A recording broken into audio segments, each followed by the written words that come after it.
manfaat untuk diri kita dan juga sesama. Siapa ketua kelasnya? Ya. Oke, Arsya bisa minta tolong dipimpin doanya. Kita mulai pelajaran ini ada beberapa tulisan masing bahwa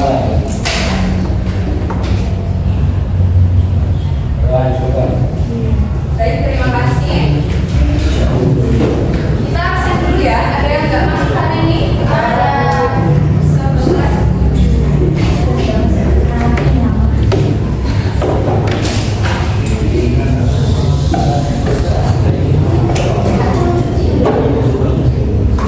Ahmad Andika,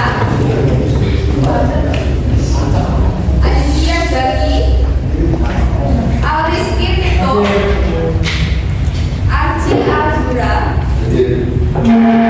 Asya Ditya,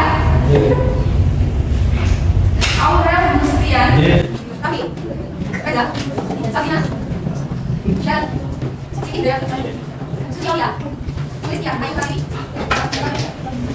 Rasyati Rohmati Fahri, Yasmin Nabila. Oke, jadi kalian kan mayoritas dari Surabaya ya? Dan ada juga yang ternyata dari Malang. Nah, sekarang kita coba ulik fakta menarik apa sih yang ada di kota Surabaya dan juga di kota Malang.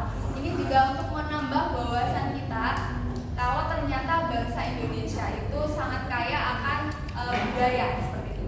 Oke, ada yang mau menunjukkan atau mempresentasikan fakta menarik dari kota Surabaya yang asalnya dari Surabaya? Saya memiliki 3 fakta menarik di kota Surabaya, Bu. Ya. 1. Kota Surabaya merupakan kota pahlawan. Ada banyak tempat bersejarah seperti Tugu Pahlawan, Museum 10 November, Hotel Majapahit. Kota metropolis banyak gedung tinggi, mall, pusat-pusat bisnis dan industri. Kuliner khas, punya banyak kuliner khas yang enak seperti sate klopo, lontong balap, rujak cingur sama sego betel. Oke, terima kasih Raffi. Ya. Ya, saya Bu, Malang Bu.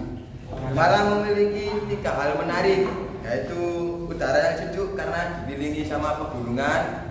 3, karena akses wisata yang banyak, ada di Jantim Park, BNS dan Museum Angkut. Sama kuliner makanannya Bu, ada bakso Malang, orem-orem sama ketan legenda. Oke, tepuk tangan buat Raffi. Kita pada siang hari ini kita akan belajar tentang bank sentral. Jadi kita akan menganalisis peran bank sentral dengan menganalisis studi kasus dan alur pembelajaran kita. Jadi nanti kita akan pretest dulu, kemudian kita akan bukan game juga ya. Kita akan tahu fakta-fakta menarik tentang kota-kota di Indonesia. Seperti itu. Kemudian ada pemaparan materi dari saya. Kemudian juga ada pembagian kelompok dan diskusi kelompok serta presentasi di depan kelas. Oke, jadi sebelum kita memulai pelajaran kita juga akan membuat sebuah kesepakatan kelas. Nah, dari kalian kira-kira ada ide nggak kesepakatan kelasnya seperti apa? Kalau misalnya pegang HP teman-temannya disuruh ngapain? Oke, jadi saya buat aja ya. Jadi kesepakatan kelasnya adalah tidak boleh bermain handphone ketika pelajaran berlangsung. Kemudian tidak boleh makan berat. Kalau minum atau makanan ringan boleh. Kalau ngantuk mau makan permen boleh. Kalau dirasa ngantuk dan perlu cuci muka boleh. Tidak boleh.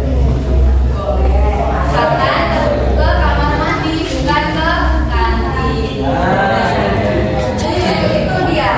Dan nanti hitungannya terus juga kita buat untuk pertemuan berikutnya. Kalau misalkan ada yang terlambat, kita suruh maju di depan dan menyanyikan lagu kebangsaan Indonesia. Setuju semuanya?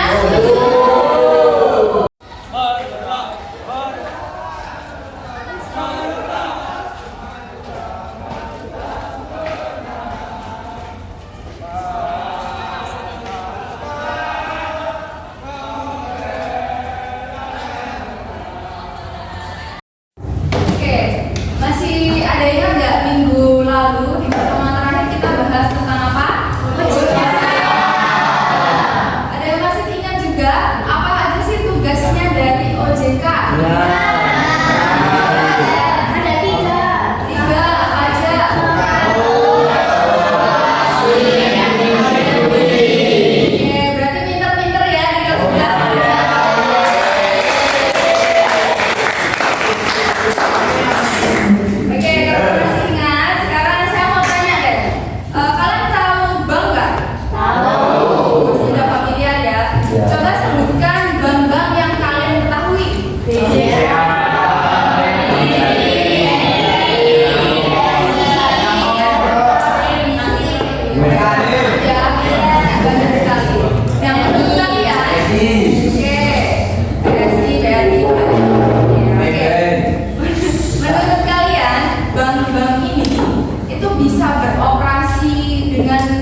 proses operasinya itu harus diatur dan diawasi. Nah, untuk bankers dari bank atau kepalanya bank ini itu siapa? Ada yang tahu nggak? Siapa?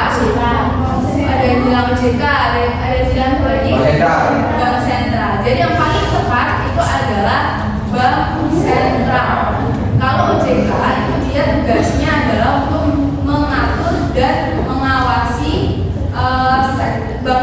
bank ini adalah salah satu dari sektor keuangan. Tetapi untuk keseluruhan sistem keuangan itu yang mengatur adalah bank sentral. Oke, seperti itu ya. Jadi kita langsung aja masuk ke materi. Pengertian bank sentral. Jadi bank sentral adalah lembaga keuangan yang independen. Apa artinya independen? Berdiri sendiri. Jadi dia tidak ada intervensi dari pihak manapun. Pemerintah sekalipun seorang presiden pun dia tidak berhak untuk ikut campur dalam keputusan yang dibuat oleh bank sentral ini. Nah, dia tuh tugasnya apa sih? Tugasnya adalah mengatur dan mengawasi badan-badan keuangan agar tercipta perekonomian yang stabil. Indonesia kepala lembaga independen bertanggung jawab atas stabilitas ekonomi dan sistem keuangan nasional. Dan ini tertuang dalam undang-undang sudah diatur dalam undang-undang. Oke, jadi kegiatan selanjutnya kita akan membentuk sebuah kelompok. Jadi saya akan membagi kelas menjadi 6 kelompok dan kelompoknya ini sudah saya tentukan. Jadi kelompok pertama yaitu Ahmad Andika, kemudian ada Zaki, ada Auriski, ada Yasmin, Taskiatul, dan Aditya. Kemudian kelompok 2 ada Arci, ada Arsya, ada Aurel, ada Sulistia, ada Suci dan Siti, dan selanjutnya bisa dibaca sendiri ya. Oke, sekarang kelompok yang merasa kelompok 1 coba angkat tangan. Oke, maju ke depan. Kelompok 1 boleh.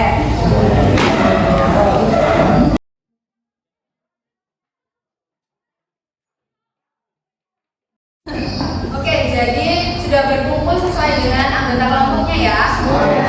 Nanti kelompok 1, kelompok 2, dan kelompok 3 tugasnya adalah menganalisis artikel pada lembar kerja yang sudah saya sediakan. Kemudian kelompok 4 dan kelompok 5 tugasnya adalah membuat sebuah mind map, membuat poster atau infografis terserah terkait dengan pembelajaran yang sudah kita bahas atau materi yang sudah kita bahas pada pertemuan kali ini. Kemudian kelompok 6 tugasnya adalah mengisi TTS atau teka-teki silang. Seperti itu ya? Oke.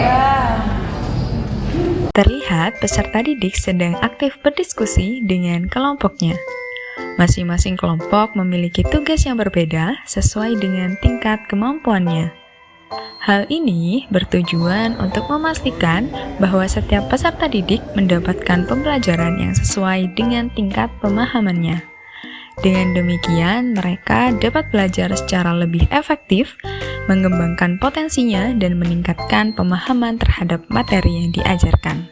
Guru juga berperan aktif dalam mendampingi peserta didik sesuai dengan tingkat kemampuannya. Peserta didik yang masuk dalam kategori butuh dampingan akan mendapatkan perhatian lebih dalam proses pembelajaran, sehingga mereka dapat memahami materi dengan lebih baik dan mencapai perkembangan yang optimal. Kami dari kelompok 1 akan mempresentasikan kegiatan dari kelompok kami. Yang 1, apa permasalahan utama yang terjadi dalam kasus ini? Indonesia mengalami kenaikan harga barang yang cukup tinggi, termasuk kenaikan harga BBM dan harga bahan pokok yang menyebabkan inflasi, meningkatkan yang kedua, apa yang paling terjadi jika masalah ini tidak tertangani? Apa yang terjadi perusahaan menghadapi keransat menghadapi erupsi sehingga banyak yang mengurangi erupsi akan melakukan PHK. Assalamualaikum warahmatullahi wabarakatuh. Waalaikumsalam warahmatullahi wabarakatuh. Di sini kami akan mempresentasikan tentang infografis yang kelompok kami buat, yaitu tentang bank sentral. Pengertian bank sentral. Bank sentral merupakan badan keuangan yang dimiliki suatu negara dengan menjaga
berasal dari kelas 11-7. Semoga apa yang saya sampaikan atau yang kita pelajari bisa bisa menjadikan manfaat untuk kita dan sesama kita. Oke, bisa saya akhiri. Assalamualaikum warahmatullahi wabarakatuh. Itulah video pembelajaran dengan pendekatan Cultural Responsive Teaching. Semoga dapat menjadi sarana untuk menumbuhkan empati dan membangun sikap saling menghargai di lingkungan kelas. Terima kasih sudah menonton. Wassalamualaikum warahmatullahi wabarakatuh.